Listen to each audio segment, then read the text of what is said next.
Since we covered the Ontario Line progress last year, a lot has changed, from new contracts, renderings, and most importantly, lots of construction all across the corridor. The Ontario Line is a new 15.6-kilometer subway line being built to relieve crowding on Line 1, connecting 3 subway lines and 3 GO train lines.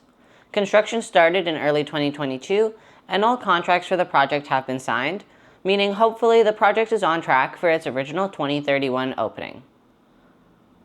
We'll be starting at Exhibition Station, where the visually biggest developments have been made, and continuing northeast to Eglinton and Don Mills, through the downtown core, the shared corridor with the regional rail corridor, and the elevated section in Thorncliffe Park. Based on a design document submitted to the City of Toronto for East Harbour Station, it seems that Metrolinx has started to use a purple color for the Ontario Line instead of the existing Line 3 blue that has been used on most public-facing maps.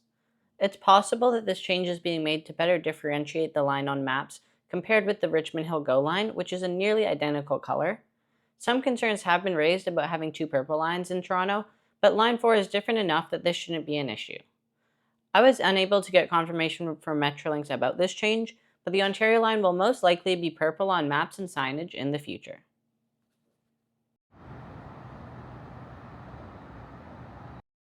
Several changes have been made to Exhibition Station over the past few months to allow for regular GO and VIA train service to continue during construction of the new station buildings. The temporary pedestrian bridge above the rail corridor has been completed, as well as an extension of the pedestrian tunnel underneath the rail corridor. Having both options allows for better flexibility and capacity during construction, and while the bridge has good wayfinding, it's unfortunately not accessible. The GO platforms have also been shifted east and upgraded to a more modern standard than the demolished platforms. Tracks have also been realigned in preparation of increased construction, and on the west side of Atlantic Avenue, clearing of the parking lot has taken place to prepare the site for more construction, and on the east side, piling works to install support structures for the tunnel portal and TBM launch shaft has begun. At both King Bathurst and Queen Spadina, work to carefully preserve the facades of buildings that will house the station entrances has been ongoing. Some parts of the building facades have been cut into smaller pieces and transported off-site during construction. However, other sections, which are being supported by yellow support structures, hold the facade securely during construction. Some excavation works have also started to take place at both stations. At the first interchange between the Ontario Line and the rest of the subway network is Osgoode Station on University Avenue. Similar to Queen Spadina and King Bathurst, facade protection is taking place at the station's new west entrance, and excavation works are taking place at the east entrance at Osgoode Hall. During construction, the east sidewalk and bike lane on University Avenue have been blocked, but a temporary protected bike lane and sidewalk has been installed on the road. It's great to see some of the safer options for cyclists and pedestrians being used in the construction of this project. To speed up construction of the interchange between the Ontario Line and Yonge Line at Queen Station, Queen Street has been closed from Bay Street to Victoria, although pedestrian connections have been maintained. The closure is expected to last until 2027, and during this time, a new streetcar diversion for the 501 Queen is being built. This connection involves building new tracks and overhead wiring infrastructure on Adelaide and York, and shifting the Adelaide bike lane to the north side. New streetcar infrastructure construction seems to have just been completed, with the last concrete pours on York taking place recently. The TTC will need to have a couple of test runs of streetcars on these new tracks, but I would expect the 501 Queen to start operating end-to-end by November on the new routing, well within the estimated 2024 completion. Over the past year of the closure, the 501 Queen has had bus operations on Richmond and streetcar operations on King and Wellington. Due to heavy amounts of downtown traffic, streetcar service was slowed down quite a bit, and the new routing will help to speed up trips and increase reliability on the 501. But the road layout could have been improved. With a curbside bike lane, dedicated streetcar track, and then 2 car lanes, the streetcars wouldn't have had to get stuck in traffic, and riders would have level boarding and stops because the curbside bike lane could have been built next to the streetcar tracks. Over on Queen Street, some piling works have started to build and dig the station box at Queen Station. It's hard to see, but excavation and drilling works at Moss Park Station have started, and the site has been covered in very large scaffolding. Near the entrance to the site is a device meant to reduce the amount of dirt and rocks that sticks to tires and gets onto roadways. Similar to Moss Park Station, drilling works have started at Corktown, although still in early stages. To make space for construction, the old multi-use path connecting Parliament to the Esplanade was closed, and a new separated cycling and walking path were paved, a significant upgrade to the park here. Cherry Street borders some of the densest neighborhoods in the city, with the Distillery District, Corktown Common, and all the new developments in the Portlands, as well as a dedicated streetcar right-of-way. It's a huge missed opportunity to not have a station here, although it's likely because of the grade Ontario Line trains will be traveling at to get from the tunnel to the surface. Hopefully a GO station can be built here though, providing a short ride from East Harbour where Ontario Line passengers can transfer. Since construction has started, it likely can't happen, but it would be nice to see if the city and province could work together to build the streetcar connection under the rail corridor to speed up progress of the Waterfront East LRT, as work to expand the bridge is already taking place.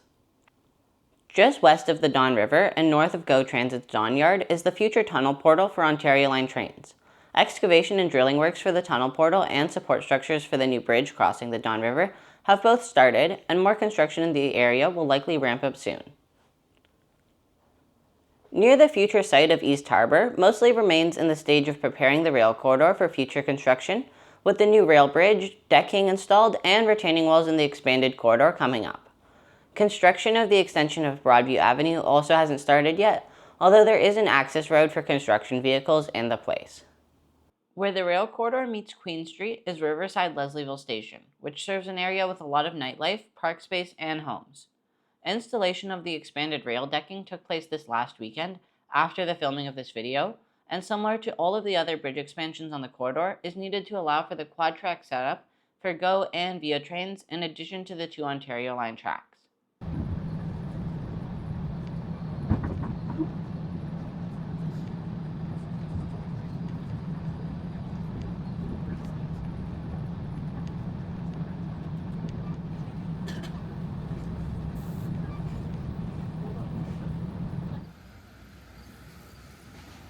Installation of the retaining walls along the corridor has also started, and I have to say the design is quite nice. Moving north to Dundas and Logan, a lot of work is taking place to expand the rail corridor for both GO expansion and the Ontario Line. In order to operate train service during construction for the next few years, tracks will eventually need to be shifted, which is why work to expand the corridor and add new bridges is taking place now. New piers to support the bridge have had concrete pours on Dundas, with more to come, and at Logan, rebar for the piers still needs to be placed into the ground. Some lane restrictions have been put in place on both Dundas and Logan, and while a lot of activity is happening here, it's important to note that a station isn't being built here, as it's a bit too close to both Riverside Leslieville and Gerrard stations. Very little visible work has taken place at Gerrard and Carlaw, except for the clearing of trees from the rail corridor in preparation for future construction. North of Gerrard, the old shopping center has closed to allow for construction, with the TBMs either needing to be launched or extracted here, so the space is going to be needed. After construction, the space will be turned into a new transit-oriented development with lots of homes, retail, park space, and a privately owned public space. In between Carlaw and Pape is the Gerrard portal, bringing trains back underground to travel north. Some construction has started, although still in the early stages. Earlier this year, the agreement for the Pape Tunnel and Underground Stations contract was awarded to the Pape North Connect team. Under the contract, they're tunneling 3 kilometers of twin tunnels between the Gerrard Portal and the Don Valley north of O'Connor. The contract also includes the construction of an interchange with Line 2 at Pape, the station at Cosburn, 3 emergency exit buildings, and a rail crossover, as well as both tunnel portals. Over the last couple of months, construction at Pape has ramped up, with excavation of the station starting to take place. To facilitate this work, the bus terminal at Pape Station was closed and torn down, with the TTC making changes to its buses nearby. The 72 Pape was extended north to Thorncliffe Park, replacing the 81, and the 25 and 925 have been moved to Broadview Station. In between Pape Station and Cosburn Station, excavation has begun for the emergency exit building that will be built at Pape and Salmon, connecting the tunnel and street. Construction of Cosburn Station itself hasn't really started yet, with little to no visible progress so far.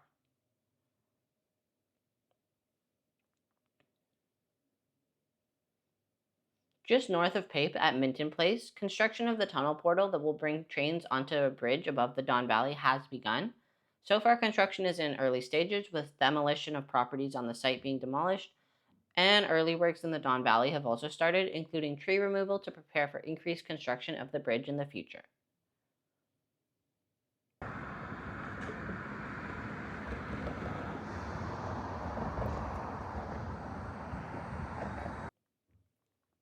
Near Thorncliffe Park Station, Overley Drive is being reconfigured, with the center medians being removed. Some of the medians will be rebuilt, but this is being done to reconfigure the road, allowing traffic to keep flowing during major construction. Demolition works have also started to take place near the Canadian Pacific Kansas City Rail Corridor to make space for the future maintenance and storage facility where Ontario Line trains will be stored.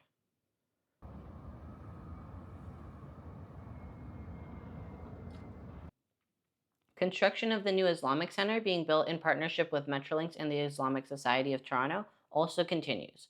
This building is being built by Metrolinx because the existing Islamic Center nearby is being closed for Ontario Line construction. Very little construction has started at Flemingdon Park Station, but some work in the hydro corridor to install new hydro towers is taking place. Similar work is happening near Overley Drive to give space for the Ontario Line, so this is likely part of the same project. At Science Center Station, construction of the Line 5 Eglinton Station was completed a couple years ago, although the site has now been completely restored, with utility work for the Ontario Line starting to take place on Don Mills. The Ontario Science Centre has also been closed and will be relocated to Ontario Place, the Ontario Line's southern terminus, in the coming years, so it's unclear what the name for this station will be, but I think naming this station Don Mills Eglinton makes the most sense, and then renaming the current Don Mills station to Fairview.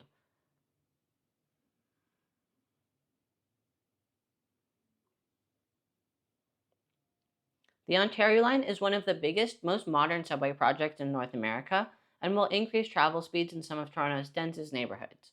With contracts signed and construction well underway, it won't be long until major visible infrastructure changes have been made. Thanks for watching.